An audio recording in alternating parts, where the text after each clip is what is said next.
안녕하십니까? 오랜만에 뵙겠습니다. 오늘 말씀은 예레미야 29장 15절에서 23절까지 말씀입니다. 너희가 말하기를 여호와께서 우리를 위하여 바벨론에서 선지자를 일으키셨느니라. 다윗의 왕자에 앉은 왕과 이성에 사는 모든 백성 곧 너희와 함께 포로되어 가지 아니한 너희 형제에게 여호와께서 이와 같이 말씀하셨느니라.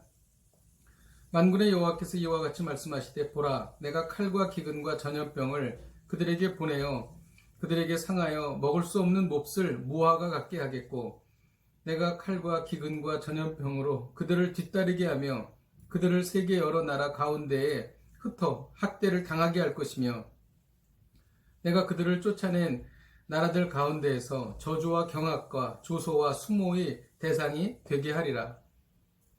여호와의 말씀이니라. 너희들이 내 말을 듣지 않았기 때문이니라. 내가 내 종 선지자들을 너희들에게 꾸준히 보냈으나 너희는 그들의 말을 듣지 않았느니라. 여호와의 말씀이니라. 그런즉 내가 예루살렘에서 바벨론으로 보낸 너희 모든 포로여, 여호와의 말씀을 들을지니라.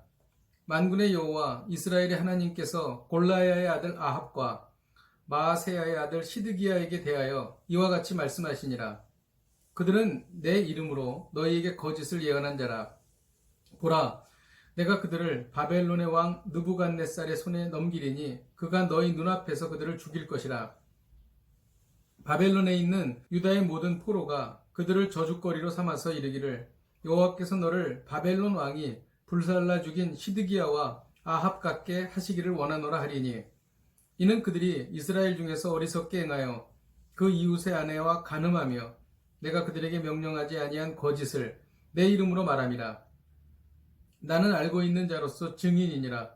여호와의 말씀이니라 하시니라. 아멘. 남유다는 BC 605년에 이미 바벨론에게 점령당했습니다.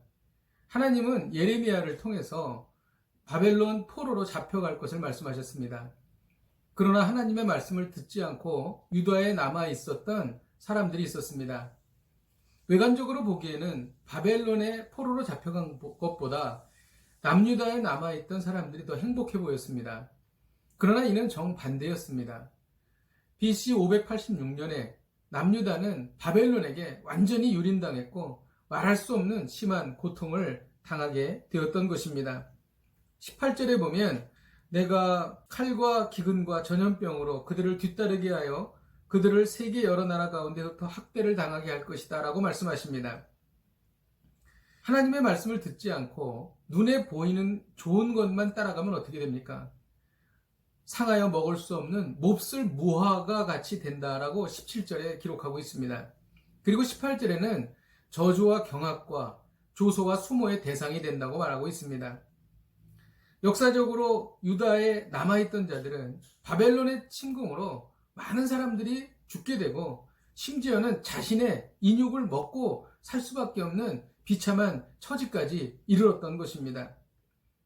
그러나 바벨론의 포로로 잡혀갔던 사람들은 평안히 생명을 유지할 수 있었습니다. 눈에 보이는 현실로서 복과 저주를 판단할 수 없다는 것입니다. 복과 저주를 어떻게 판단할 수 있을까요? 먼저 저주에 대해서 살펴보겠습니다. 저주는 하나님의 말씀을 듣지 않을 때 임한다는 것입니다. 19절에 보면 너희들이 내 말을 듣지 않았기 때문이라 라고 말씀하고 있습니다. 눈에 보이는 좋은 현실을 누려도 하나님의 말씀을 듣지 않으면 결국 그것은 저주가 된다는 것입니다.